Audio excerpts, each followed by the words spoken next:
por që është jashtë rrezikut për jetën.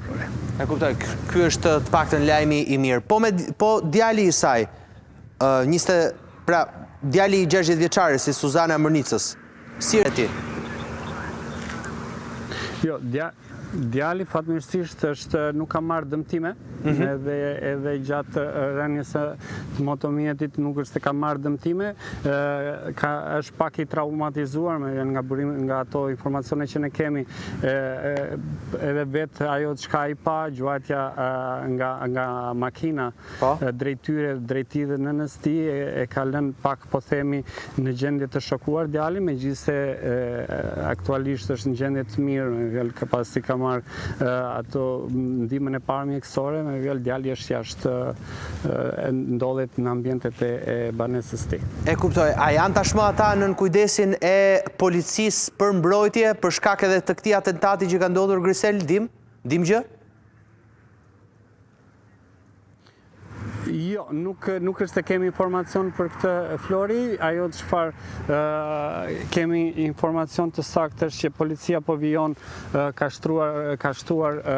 gamën e kërkimit për të dy autorët, janë ende në kërkim, ndërkohë që janë vënë në dispozicion shumë forca policie për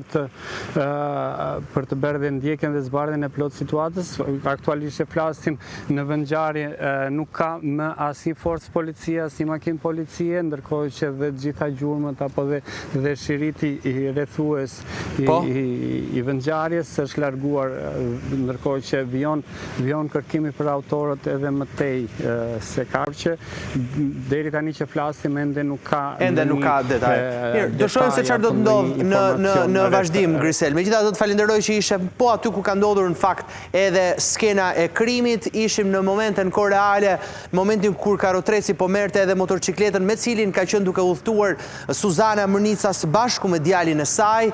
60 vjeçare e cila për fatin e keq është plagosur dhe në fakt është në monitorim nga mjekët, ashtu siç po na thoshte edhe Grisel Zenuni, skena e krimit tashmë është larguar nga vendi i ngjarjes, pra është mjetet të cilat kanë qenë duke lëvizur, dyshohet se të jetë një 66 vjeçar së bashku me të birin e tij 23 vjeç, lidhje të